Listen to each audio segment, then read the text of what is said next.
চীনতো নিৰ্বাচনৰ প্ৰাৰ্থী হ'ব হেনো উপনিৰ্বাচনৰ প্ৰাৰ্থী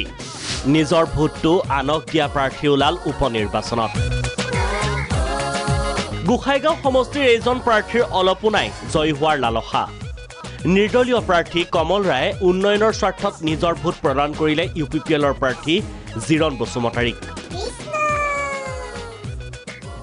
যদিও নিৰ্দলীয় প্ৰাৰ্থী আছিলোঁ কিছুদিন আগতে মই বিজেপি দলত যোগদান কৰিছোঁ আৰু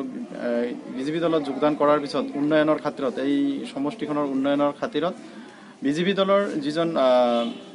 প্ৰাৰ্থী আছে সমৰ্থিত প্ৰাৰ্থী আছে সেই প্ৰাৰ্থীজনকে মই ভোটদান কৰিলোঁ গোখাইগাঁও সমষ্টিৰ আন এজন প্ৰাৰ্থী নাম আব্দুল হাছেম আখন্দ তেওঁ দল ভোটাৰ্ছ পাৰ্টি ইণ্টাৰনেশ্যনেল চমুকৈ ভিপিআই উপনিৰ্বাচনত প্ৰতিদ্বন্দ্বিতা কৰাৰ উদ্দেশ্য কি শুনক তেওঁৰ মুখেৰে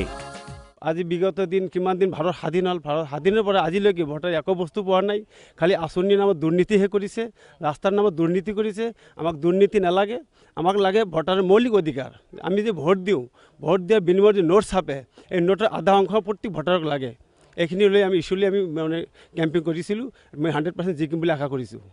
কিমান ভোটৰ ব্যৱধানত জয়ী হ'ব মোৰ ভাবোঁ বেছিভাগে পাম মানে লাখৰ ওপৰতে যাব লাগে ভিপিআই দলৰ প্ৰতীক চিলিণ্ডাৰ হোৱাৰ বাবে সুবিধা শুনকচোন তেওঁৰ মুখেৰেই এইকাৰণে আমি গেছ চিলিণ্ডাৰটো লৈছোঁ যে আমাৰ ইণ্টাৰনেশ্যনেল পাৰ্টি হয় যে ইণ্টাৰনেশ্যনেল পাৰ্টি হোৱাৰ কাৰণে আমি গেছ চিলিণ্ডাৰ লৈছোঁ এইকাৰণেই যে আমি পাকিস্তানতো ইলেকশ্যন খেলিব পাৰোঁ বাংলাদেশতো খেলিব পাৰোঁ চীনতো খেলিব পাৰোঁ ইণ্টাৰনেশ্যনেল এইকাৰণে চিলিণ্ডাৰটো লোৱা হৈছে সকলো ঠাইতে গেছ চিলিণ্ডাৰ চাইজটো একেই হয় এইকাৰণে গেছ ছবিটো আমি লৈছোঁ শুনিলে নহয় কেৱল ভাৰতবৰ্ষতে সীমাবদ্ধ নথকা এটা দলৰ পৰা প্ৰতিদ্বন্দ্বিতা কৰি জয়ী হ'ব বুলি দৃঢ় বিশ্বাস আব্দুল হাছেম আখন্দৰ ব্যুৰ ৰিপৰ্ট প্ৰাগ নিউজ